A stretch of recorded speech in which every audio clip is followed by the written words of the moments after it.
반도체 빅2라고 한다면 삼성전자와 SK 하이닉스를 들 수가 있겠죠. 반도체 투톱에서 사실상 가장 탑은 고 올해와 달리 내년부터는 조금 녹록지 않을 수도 있겠다. 이제는 거의 끝나가지 않나. 그렇기 때문에 투자를 하실 때 어떤 부분들을 바라봐야 되냐면 반도체 빅2를 구분해서 봐야 하는 이유는 무엇이라고 보시나요? 네, 반도체 빅2라고 한다면 삼성전자와 SK 하이닉스를 들 수가 있겠죠. 일부 순서에서도 제가 SK 하이닉스와 삼성전자를 이제 구분해서 전략을 판단을 하셔야 된다라는 말씀을 많이 드렸는데 SK 하이닉스가 올해까지 주가 상승률이 삼성전자보다 탄력적으로 나올 수밖에 없었던 이유가 뭐였나라는 부분들을 고민해 보셨으면 좋겠습니다. 그러니까 SK 하이닉스가 지난해부터 사실 올해까지 삼성전자보다 시장에서 많은 주목을 받아왔던 메모리 반도체 기업이긴 하거든요. 그리고 지난 2분기에는 삼성전자의 메모리 반도체 시장 점유율을 거의 한 2~3% 정도 앞지르면서 1위 탈환에 성공을 하기도 했었습니다. 이렇게 될 수 있었던 이유가 SK 하이닉스가 올해는요, 이 엔비디아의 HBM3 12단을 독점 공급했기 때문에 실적에 대한 기대치가 굉장히 좋을 수밖에 없었고 실제로 실적도 매우 좋았었거든요. 그렇기 때문에 이런 독점적인 구조가 SK 하이닉스의 주가 상승세를 끌어올렸다 봐도 과언이 아니었다 이렇게 볼 수가 있을 것 같고요. 반면에 삼성전자 같은 경우에는 지난해까지만 하더라도 상황이 그리 좋지 않았습니다. 일단은 파운드리 쪽에서도 계속해서 대규모 적자가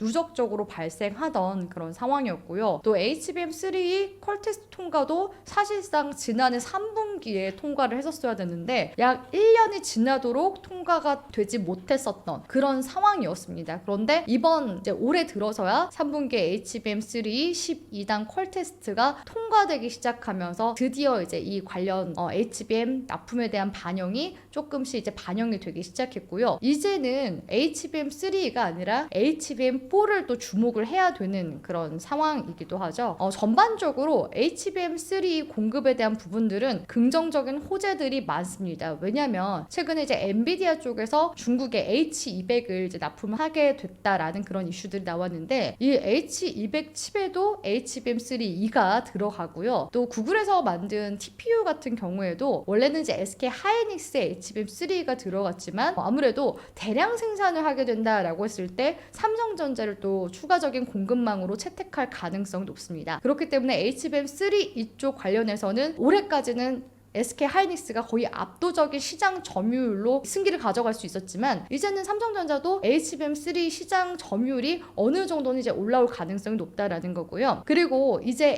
HBM4 시장에 있어서는 현재 SK 하이닉스나 삼성전자나 거의 지금 사실상 공급 단계에 같이 함께 와 있는 상황이다라는 이슈들이 나와주고 있는 상황이거든요. 여기에 최근에 범용 반도체 쪽 가격 반등에 대한 부분도 제가 앞서서 말씀드리기도 했었는데 이 범용 반도체 쪽은 특히 삼성전자가 메모리 전체 시장 비중에서 거의 70%를 삼성전자가 담당을 하고 있긴 합니다. 그렇기 때문에 지난 이제 3분기 기점으로 해서 삼성전자가 다시금 SK 하이닉스의 1위 자리를 또 재탈환하면서 왕좌에 또 오르기도 했었거든요. 그리고 이제부터 중요한 게 3분기, 4분기는 사실 이제 계절적으로 봤을 때 반도체 업종에 있어서 가장 중요한 분기 실적 지점이라고 볼 수가 있습니다. 그래서 3분기 기점으로 이렇게 삼성전자가 SK 하이닉스의 이런 시장 점유율을 앞질렀다라는 부분에 있어서 앞으로 이제 삼성전자 쪽으로 주도권 변화가 조금씩 이제 감지가 되고 있는 그런 시점이다라는 부분들을 확인을 할 수가 있었고요. 또 4분기부터는 이제 본격적으로 HBM3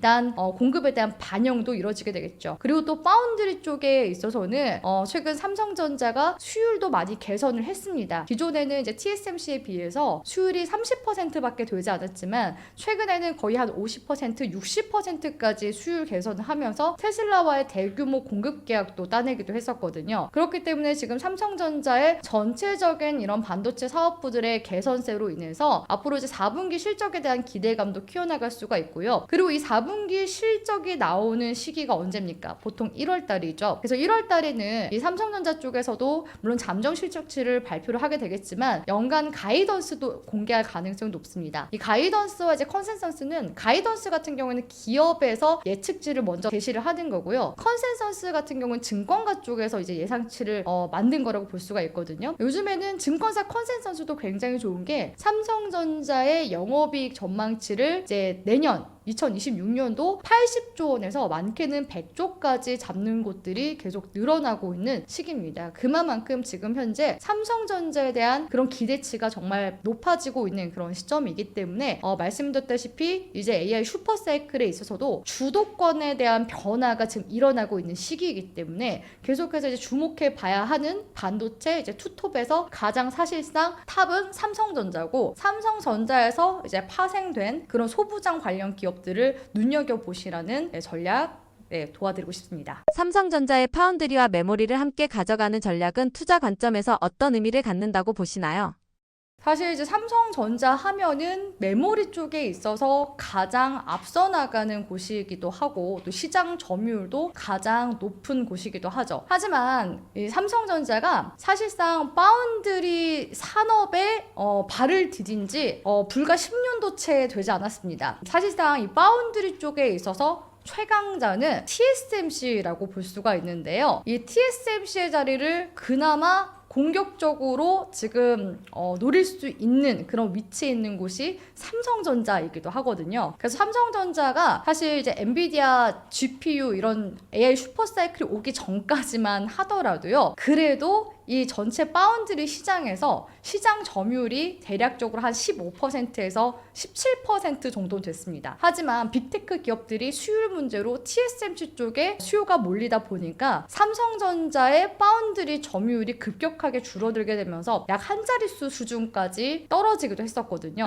하지만 삼성전자는 수율 개선이 이제 막 이루어지기 시작했다고 말씀드렸죠. 그리고 TSMC 역시도 밀려오는 이런 수주들을 다 지금 쳐내기가 어려운 상황입니다. 그렇기 때문에 어떻게 보면은 슈퍼 을이 된 그런 상황이라고 볼 수가 있는데요. 그러다 보니까 TSMC에서도 계속해서 가격을 올릴 수밖에 없는 그런 상황입니다. 그럼 빅테크들 입장에서는 어떻게든 비용 절감을 해야 하는 상황인데 TSMC에 맡기게 되면은 아무래도 비용 증가 현상이 일어나게 되겠죠. 그렇기 때문에 대신에 삼성전자 쪽에서 지금 수율적인 개선도 지금 이뤄낸 그런 상황이기도 하고, 그런 이제 와중에 삼성전자가 가격 경쟁력을 지금 현재 내세우고 있는 상황이기 때문에 앞으로 빅테크 기업들의 이런 이제 수주 일감을 더 추가적으로 따내게 될 가능성 높다고 볼 수가 있고요. 특히 2026년도는 AI 칩 시장에 있어서도 엔비디아와 비엔비디아 진영, 이렇게 두 가지 진영으로 나뉘게 될 가능성이 높습니다. 이미 엔비디아가 TSMC를 꽉 잡고 있는 상황이기 때문에 다른 빅테크 기업들이 수주를 넣는다고 하더라도 그 시간이 걸릴 수밖에 없거든요. 그렇기 때문에 비엔비디아 진영에 있는 곳들이 삼성전자 쪽으로 만약에 수주 일감이 몰리게 된다라고 했을 때 향후 파운드리 쪽에서 계속해서 흑자를 내게 될 가능성이 높고요. 또 삼성전자의 또 파운드리 공장이 미국에 있습니다. 그래서 테일러팹 공장도 본격적으로 내년부터 가동이 될 거라는 점을 고려해 본다면 이런 공장 캐파 증설에 대한 부분들 제가 반도체 지표들 볼 때 또 중요하다고 말씀드렸죠. 그렇기 때문에 이 파운드리 쪽에서 이제는 적자에서 흑자 전환된 그런 부분들을 봤을 때 기존 단일 메모리 업황만 보는 게 아니라 전반적인 이런 전체 사이클에 있어서 파운드리의 역할까지 가중된다면 삼성전자에 있어서는 지금 현재 메모리도 잡고 파운드리도 잡는 그런 상황이 펼쳐지게 될 가능성이 높고요. 여기에 추가적으로 시스템 반도체 쪽에서도 소기의 성과가 있습니다. 특히 삼성전자 같은 경우 스마트폰 또 최강자지 않습니까? 특히 이제 AP에 있어서도 엑시노스 2600이 과거에는 실패를 해서 적자를 봤었는데 이번에는 엑시노스 2600도 성공적으로 이제 개발을 성공하면서 삼성전자 새로운 이제 갤럭시 시리즈에 탑재가 될 예정이라고 하거든요. 그러니까 단순히 삼성전자가 메모리 반도체뿐만 아니라 파운드리 시스템 반도체까지 아우르는 종합 IDM 기업으로서 이제는 계속해서 시장에서 존재감이 부각이 되고 있는 그런 시기라고 볼 수가 있겠습니다. SK하이닉스가 HBM을 통해 확보한 경쟁력은 어떤 조건에서 유지된다고 보시나요? SK 하이닉스 같은 경우에는 사실상 삼성전자랑 기술력 측면에 있어서 조금 차이점이 있긴 하거든요. 그래서 삼성전자가 SK 하이닉스에 비해서 기술력이 최근에 좀 부족했다, 수율이 좀 뒤떨어진다 라는 그런 평가들로 인해서 엔비디아의 퀄테스트 통과가 늦어지게 된 부분들이 있습니다. 그런데 최근에 삼성전자 그런 부분들을 상당 부분 지금 많이 개선을 한 상황이거든요. 그렇다면 이제 SK 하이닉스에서 추가적으로 이제 앞으로 모색해 나가야 되는 그런 부분들은 계속해서 기술력에 대한 부분들을 삼성전자와 차별화를 두면서 특화를 시켜 나가야 할 것이고, 그만큼의 수율적인 측면에서도 더 많은 것을 뽑아낼 수 있어야지만 추가적인 경쟁력이 생길 수 있다고 보고 있습니다. 삼성전자 같은 경우에는 이제 단일 메모리 반도체 사업만 봤을 때도 재고 소진에 대한 부담감이 있었거든요. 근데 그동안 SK 하이닉스는 이 HBM이라는 그런 이제 고부가 가치 메모리의 성격을 봤을 때 주문형 반도체 성격을 띱니다. 그러니까 엔비디아 쪽에서 이만큼 만들어주세요 라고 했을 때 딱 그만큼만 만들면 되거든요. 그러니까 재고 소진에 대한 부담감이 사실상 삼성전자보다 덜했었던 상황이었습니다. 그렇기 때문에 영업이익률이라든지 재고 회전율 이런 부분들에 대한 부담이 좀 덜했었던 상황이었었기 때문에 HBM 쪽으로 사실상 SK 하이닉스가 계속해서 경쟁력을 가져가고 있었던 그런 상황이었거든요. 근데 이제 HBM4 시장에서는 삼성전자가 거진 이제 비슷하게 기술력이 치고 올라와준 상황이기 때문에 앞으로 단수 경쟁에 있어서 특히 SK 하이닉스가 조금 더 기술력이 많이 부각이 돼야지만 조금 더 추가적인 채택 가능성, 더 많은 우위를 가져갈 수 있기 때문에 앞으로 이제 삼성전자의 이런 이제 부분들과 비교해 보자면 SK 하이닉스가 올해와 달리 내년부터는 조금 녹록지 않을 수도 있겠다라는 생각을 해보게 되는 그런 시기이기 때문에 단일 메모리로 이제 봤을 때 이제는 그 흐름이 거의 끝나가지 않나라는 생각이 드는 것 같습니다. 두 회사의 실적을 볼 때 반드시 분리해서 봐야 할 지표는 무엇이라고 보시나요? 일단은 D램 평균 판매 가격, 일명 ASP라고서 표현을 하죠. 그래서 전반적으로 봤을 때 이제 범용 반도체 가격이 올라오면은 SK 하이닉스나 삼성전자 모두 다 영향을 받습니다. 근데 그 중에서도 삼성전자가 아무래도 이 범용 반도체 쪽에서는 비중이 가장 많다 보니까 영향을 더 많이 받을 수밖에 없고요. 그리고 중요한 거는 또 영업 이익률의 질에도 있다고 이렇게 말씀드릴 수가 있겠죠. 이익률 숫자보다도 이게 어디서 나온 이익인지가 중요하다고 말씀드릴 수 있을 것 같은데요. SK 하이닉스는 말씀드렸다시피 HBM 중심의 구조적인 지금 현재 마진을 형성해 나가고 있는 그런 시점이라고 볼 수가 있고, 삼성전자의 영업이익률은 조금 더 복잡 다단하다고 볼 수가 있습니다. 메모리, 비메모리 그리고 모바일 가전 쪽이 다 모두가 혼합된 그런 이제 결과물이라고 볼 수가 있거든요. 그렇기 때문에 SK 하이닉스 같은 경우에는 이익률 변동폭이 작아질수록 오히려 구조적인 강점이 확인이 되는 그런 기업이라고 볼 수가 있고요. 삼성전자는 메모리 부분 단독 이익 개선 여부를 좀 더 분해를 해서 바라봐야 되지 않나라고서 보고 있습니다. 기업의 펀더멘털과 주가 흐름이 엇갈리는 상황은 왜 반복된다고 보시나요?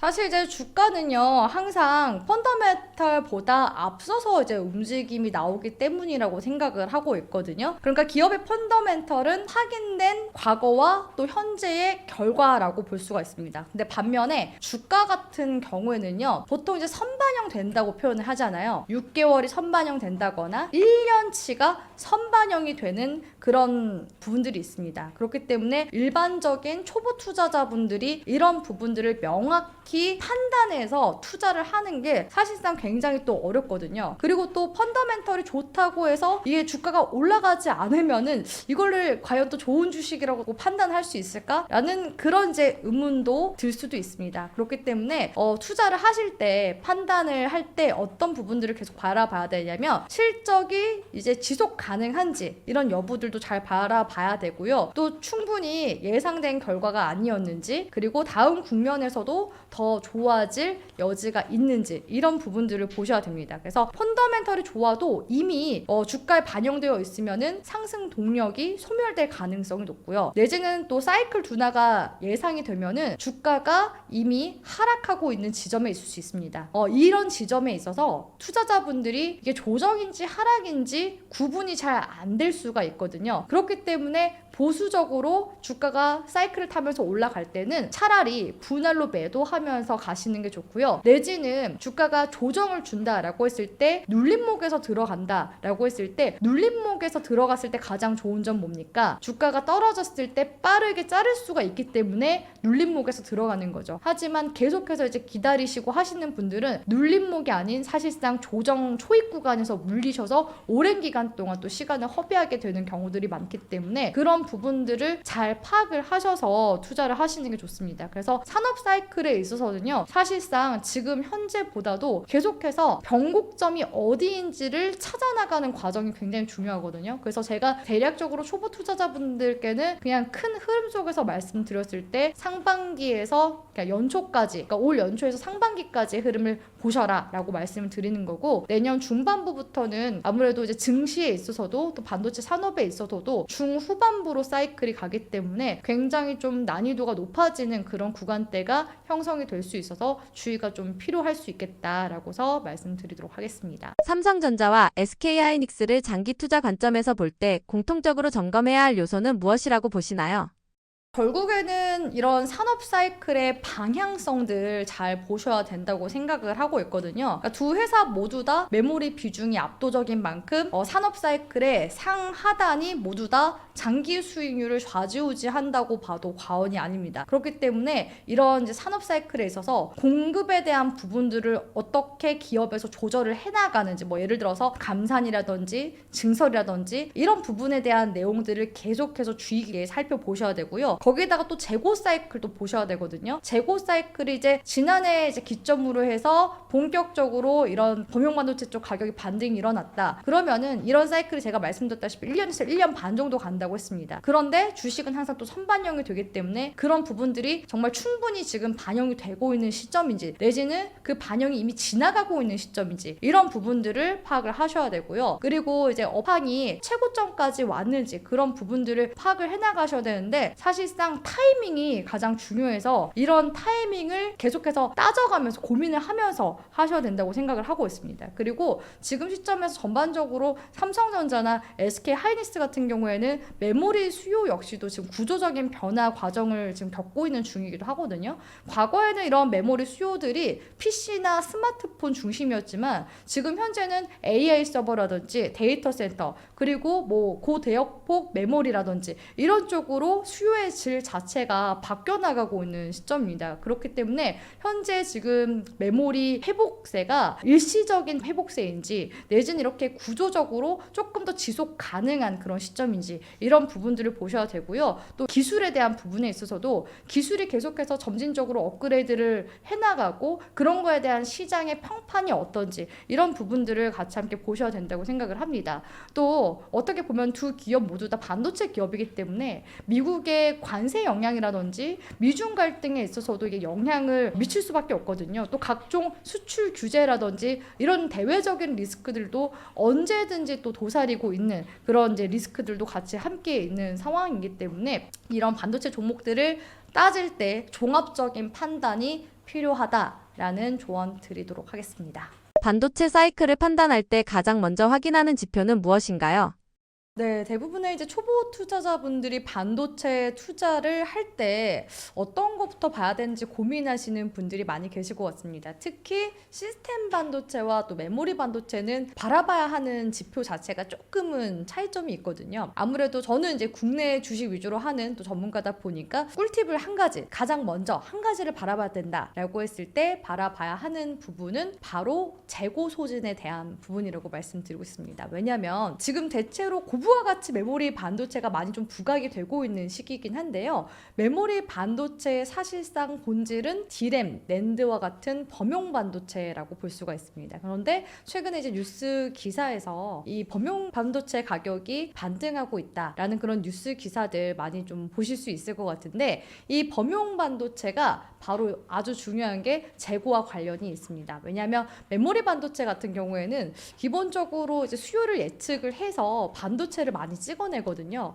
그런 이제 와중에 수요와 이제 공급에 의해서 가격이 이제 형성이 되는데 재고가 아주 많아지게 되면은 아무래도 가격이 떨어질 수밖에 없겠죠. 그렇기 때문에 메모리 사이클이 보통 이제 주기가 2년에서 3년 정도 재고 소진에 따라서 이러한 이제 주기가 반복된다고 볼 수가 있겠습니다. 그래서 최근에는 워낙 그 고부가 가치 반도체 또 디램을 이제 적층으로 만드는 HBM 같은 이런 제품들이 계속해서 이제 디램을 많이 또 필요로 하다 보니까 빠르게 재고들이 지금 소진을 해나가고 있는 중이거든요. 그래서 정말 이제 심심치 않게 지금 범용 반도체 가격이 뭐 이전 대비해서 50% 뭐 거의 60% 넘게 상승했다라는 그런 이야기들이 이제 들리기 시작하면은 전반적으로 메모리 업황이 개선되고 있구나라고서 파악을 해나가실 수 있습니다. 그렇기 때문에 일단은 첫 번째로 봤을 때 이런 범용 반도체 가격의 반등이 결국에는 재고 소진으로 이루어진다라는 부분들을 확인해 보시면 좋을 것 같고요. 또 이렇게 재고 소진이 이루어진다는 건 뭡니까? 그만큼 또 수요가 살아나고 있다라는 반증이겠죠. 그렇기 때문에 수많은 또 반도체 기업들이 다시금 공장 증설이라든지 설비 투자를 확대해 나가는 일명 캐펙스 투자를 또 단행하게 됩니다. 그래서 그런 부분들로 반도체 사이클이 이어지게 되고요. 거기에서 이제 시장 점유율이 어느 정도씩 지금 점진적으로 또 다시 확대해 나가는지 이런 부분들까지 이제 살펴본다면은 일단 가장 먼저 첫 번째로 이런 재고 소진에 따른 가격 반등부터 바라보시는 게 좋다라고서 조언 드리도록 하겠습니다. 과거 반도체 사이클과 비교했을 때 이번 흐름을 다르게 보게 만든 요소는 무엇이었나요?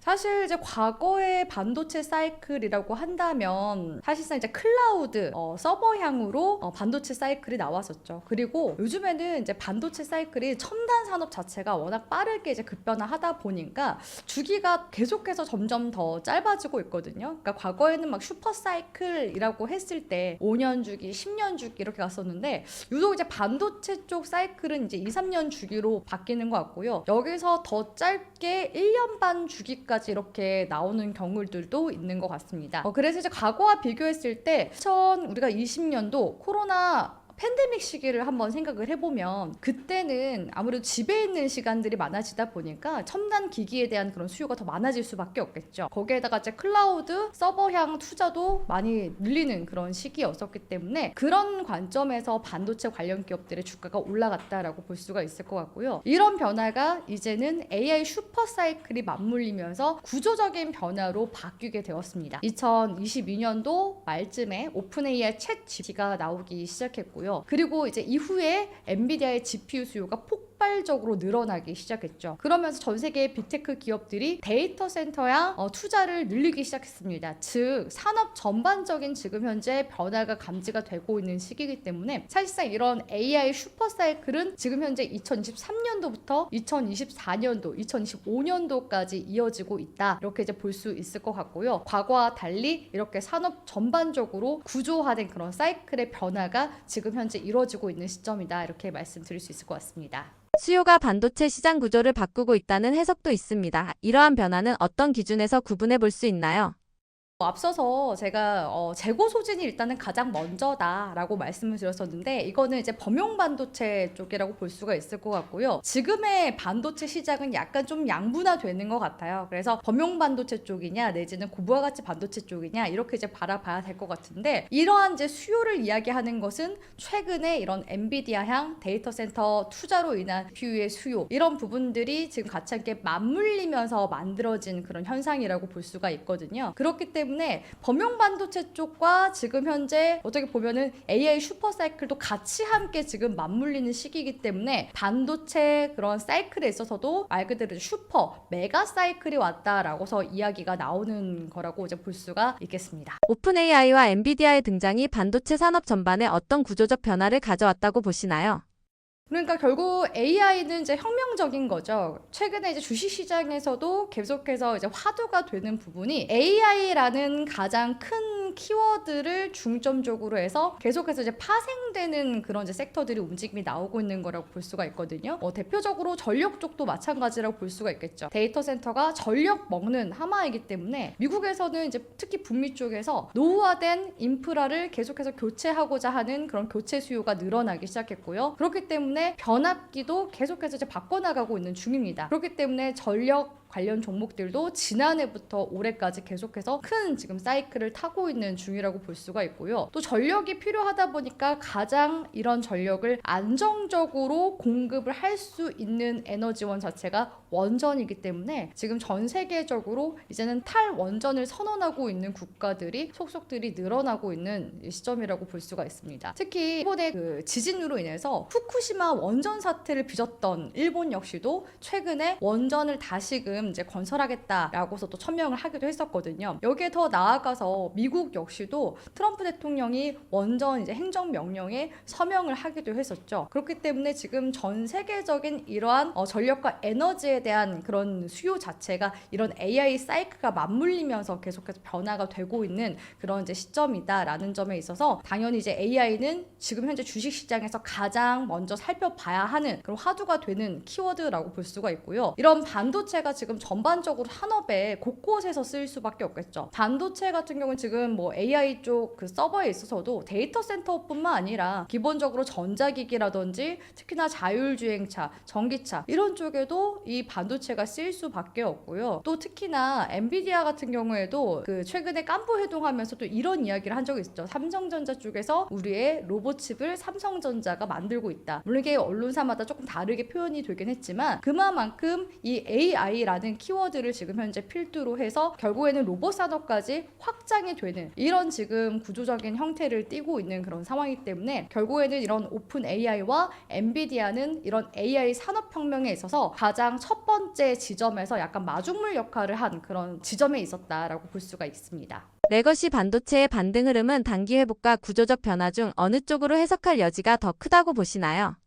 사실 이제 레거시 반도체 같은 경우에는요, 이 가격 반등이 본격적으로 나타나기 시작한 시점을 고려해 본다면 최근에 중국 쪽에서 이구환신이라는 정책을 펼치기도 했었거든요. 이 이구환신 정책이 뭐냐? 옛 것을 새롭게 다 바꾸자라는 정책입니다. 그래서 자동차라든지 전자기기 이런 것들을 이제 바꾸는 데 있어서 보조금이나 세액공제 혜택을 주자라는 그런 정책적인 변화가 일어나기 시작했거든요. 그렇기 때문에 가장 큰 그런 이제 국가 중 한 곳인 중국 쪽에서 이런 부분을 정책적으로 밀었기 때문에 아무래도 최신 기기에 대한 수요가 결국에는 범용 반도체 쪽의 가격 반등 그리고 이제 재고 소진을 조금 더 앞당겼다라고 볼 수 있을 것 같고요. 그리고 사실상 이런 범용 반도체 쪽 같은 경우, 그러니까 범용 반도체를 레거시 반도체라고서 표현하거든요. 지난해부터 가격 반등 움직임이 이어지기 시작했습니다. 그러니까 이런 레거시 반도체 쪽 같은 경우는 제가 산업 사이클이 짧으면 1년 반 주기로도 계속해서 이제 움직임이 나온다라고 말씀을 드렸었는데 그 시기가 사실상 내년까지 조금 더 추가적으로 이어질 수 있다라는 겁니다. 그렇기 때문에 단기 지금 회복 국면보다는 이미 지금 회복 국면 중반부까지도 가고 있는 그런 상황이라고 볼 수가 있고요. 사실 이제 구조적 변화라고 한다면 말씀드렸다시피 이제는 레거시 반도체와 고부하 가치 메모리 반도체 이쪽을 이제 별개로 구분을 해서 봐야 되는데 지금 현재 시기는 두 개가 같이 함께 맞물리면서 하나의 큰 사이클을 지금 만들어 나가는 그러면서 스노우볼 효과를 만들어 나가고 있는 그런 상황이기 때문에 사실상 동시다발적으로 같이 함께 살펴보는 게 좋습니다. 반도체 시장을 바라보는 개인 투자자가 가장 경계해야 할 오해는 무엇이라고 보시나요?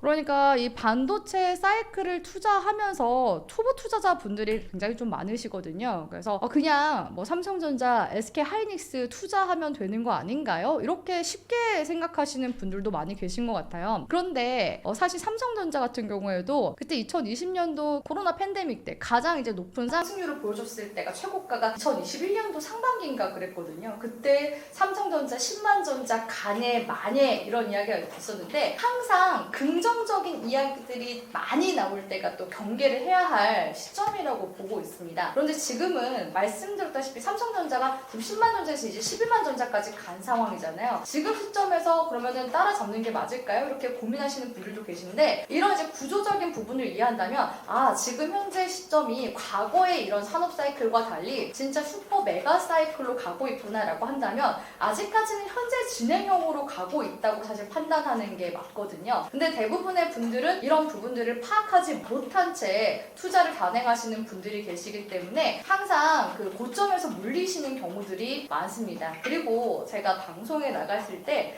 항상 이제 반도체 관련해서 종목들을 투자할 때 어떤 말씀을 드렸었냐면 올 초까지만 하더라도 SK 하이닉스와 삼성전자를 이제 같이 함께 보는 투트랙 전략을 말씀드렸고, 그리고 이제 이런 AI 슈퍼사이클이 점차적으로 지금 중후반부로 이제 넘어가려고 하는 시기가 곧 지금 이제 도래하려고 하고 있으니 삼성전자를 주목을 하셔야 된다라고 해서 하반기부터는 계속해서 거듭 말씀을 드려왔었거든요. 그래서 제가 계속해서 이제 방송에서 말씀드리는 시간 자체가 너무 부족하다 보니까 결국에는 한 권의 책으로 이렇게 제가 내기도 했는데, 아무튼 지금 여러 가지 지금 사이클이 맞물린 시점에서 후반부부터 삼성전자 관련해서 여러 가지 지금 호재들이 들리기 시작했습니다. 그렇기 때문에 이런 이제 두 지점에 있어서 어떤 전략을 구사해 나갈 것인가, 이런 부분들을 우리 개인 투자자분들이 계속해서 좀 고민을 하시면서 투자 전략을 세워 나가시라는 조언을 드리고 싶고요. 또 반도체 사이클 같은 경우에는 무한정 가지 않습니다. 항상 고점이 선반영이 되다 보니까 일찌감치 오는 경우들이 많거든요. 그래서 실적이 나중에 이후에 잘 나온다 하더라도 실적이 잘 나오는 시기에는 이미 주가가 조정을 주는 경우들도 발생할 수 있습니다. 그렇기 때문에 오히려 저는 만약 반도체 종목들을 좀 안정적으로 보수적으로 투자를 하고자 한다 하시는 분들이 계시다면 연초부터 이제 상반기 반도체 관련 종목들이 올라가는 시기에서부터는 분할 매도를 하시면서 보수적으로 수익을 챙겨가시는 전략으로 진행해보시라는 전략 도와드리도록 하겠습니다. 안녕하세요. 저는 JW 인베스트 대표 곽유정이고요. 현재 TV 경제방송에서 8년째 전문 패널 활동 이어나가고 있습니다. 제가 이번 12월 달에 읽으면 돈이 되는 반도체주 투자 지도라는 신간을 발표하게 됐는데요. 그동안 저도 이제 방송 나가면서 반도체주 관련해서 많은 전략들을 세워드린 것 같아요. 그런데 방송 시간은 워낙 한정적이다 보니까 이 책 한 권에 제가 담고 싶은 모든 내용들을 다 담았거든요. 전국 서점에서 우리 시청자분들이 제 책을 보실 수가 있으니까 많은 관심 부탁드리고요. 또 앞으로도 TV 방송 통해서 좋은 전략 많이 알려드리도록 하겠습니다.